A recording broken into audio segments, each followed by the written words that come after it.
Okay, this is part 2B of our Permatrans transfers for dark t-shirts. Let's see what these have turned out like.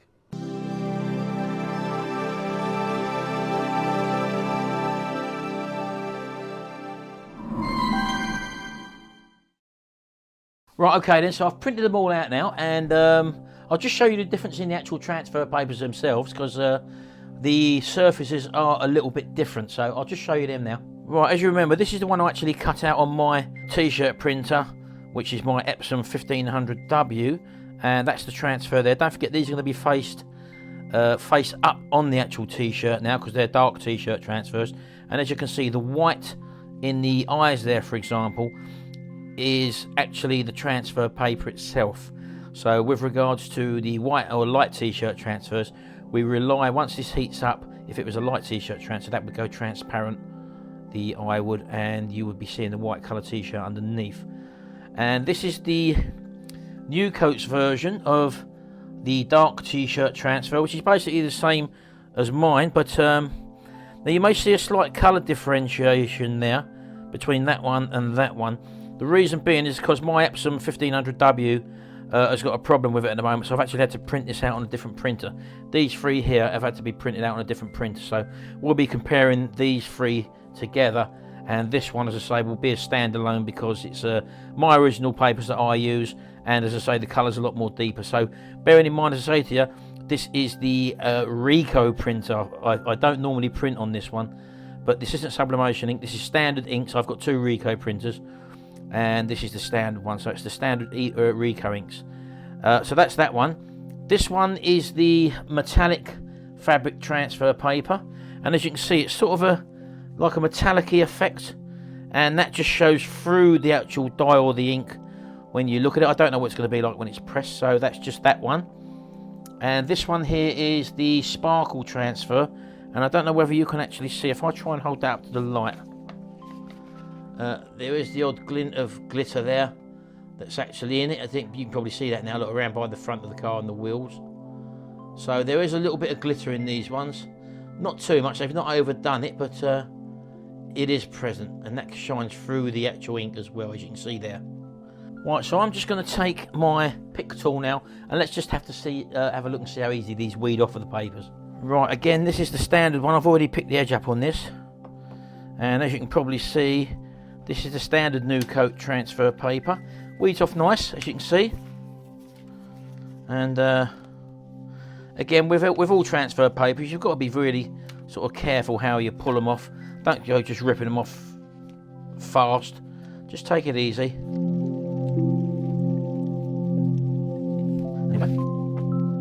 And again, I'll just go under an edge, just to find the edge, lift it up of the image, and then you can find that you can just lift the image up and pull the actual transfer off the backing paper. So that's what we're going to use on that one. Now this again is the metallic one, and again I've got an edge up on that, and as you can probably see on the back of that one, it has got a metallic finish on the back, as you can see, although that doesn't quite come through on the front. It may change when it heats up, I don't know. So again, this we're going to have to suck it and see, so to speak. But again, just be careful when pulling it off, and again just get an edge underneath the front there. This one's a bit firmer to pull off, although it's still acceptable. There we go, there's that one there.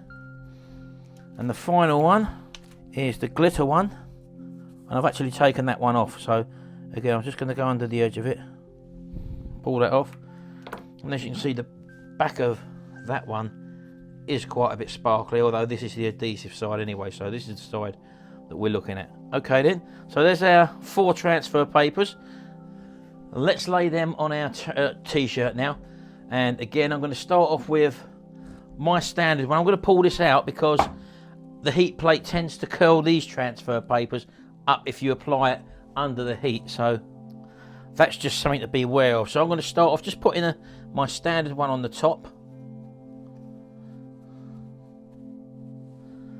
and then we'll put the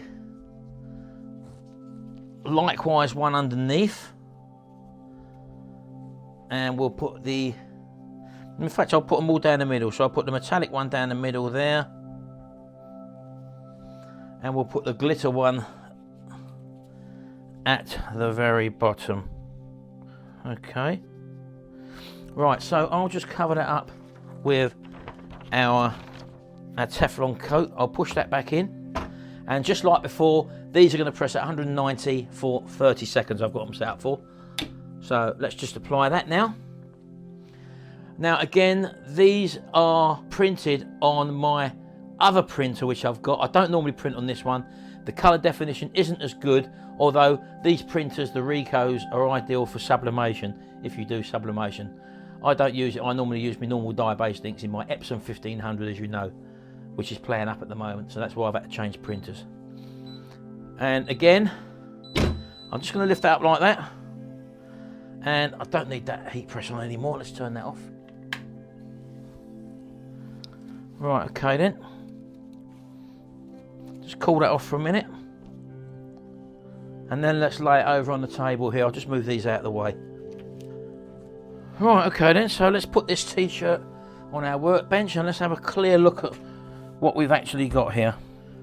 Right, well, first of all, these are my standard t-shirt transfers, as you can probably see there, and they have got a lovely definition there, lovely depth of colour there. And the Perma new coat one for dark t-shirts, as you can see, the colours, although they look a bit different, that is not the fault of the actual transfer paper. That is the difference in printer, so don't worry too much about the colour differential there between the two. But all in all, this seems to have taken all right. It's very similar in feel to my transfer paper that I use, so at the moment I'm going to reserve judgment on these. They look pretty similar. Now this one was the metallic one. As you can see, this is a, I don't know, I don't quite like this personally, not for this type of a full colour image anyway. It seems very muted in colour. Whether that's supposed to have how it's supposed to be, I don't know. Feel again is very similar to the other two. And then we go down to this final one, which is the glitter one. And it looks like it's all broken up. I don't really like the finish whatsoever, not for a full colour image like this. Whether it's supposed to be like that or what, I'm not too sure. But again, the feel again is very similar. So all in all, I'm not a big fan of the glitter one. That's the metallic one, which is also a bit muted. The two that have really come out well, again, as you can probably see there, this one here is the Perma for dark t-shirt transfers, which is very good. And those are the transfer papers that I use. Don't forget, I printed this one on my Epson 1500W printer with dye-based inks, which is what I normally use.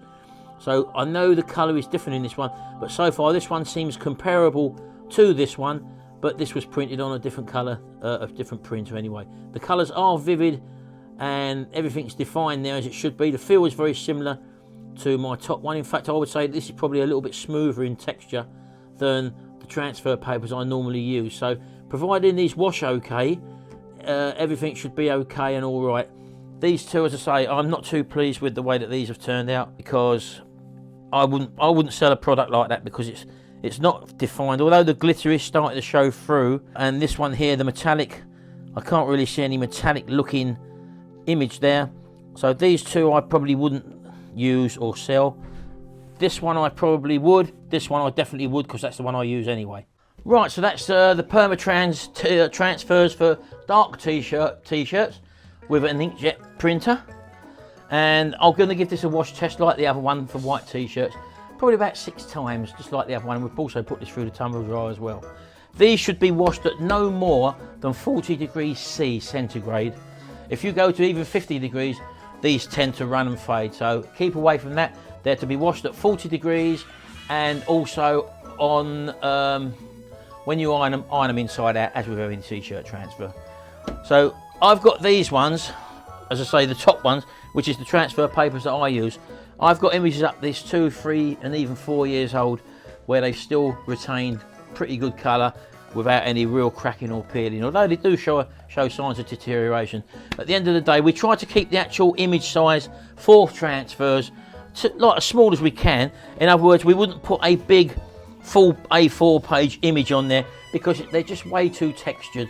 in the t-shirt when you actually do that. We contour cut small images like that, for example, and we may put some phrasing underneath in vinyl, because vinyl is a lot more softer and it's got a nicer feel to it. So we use a combination of transfers and vinyl if we're making like a larger image on our normal t-shirts, and we never put dark t-shirt transfers in a big block of A4 paper because that has a nasty feel to it. Anyway, that's t-shirt transfers. These are the new coat Perma dark t-shirt transfers for inkjet printers, and we'll see how these get on in part 3 when they've been washed a few times, and we'll come back and give you the results for that. Okay then, thanks for that, and hope you enjoyed this video, and don't forget to check out our other YouTube videos in our playlist for t-shirt printing or mug printing, where you can also have a look at our DVD which we sell for our training, in where I provide full email support so you can get one-to-one with me. Anyway, thanks very much. See you again in the next video. Till then, bye for now.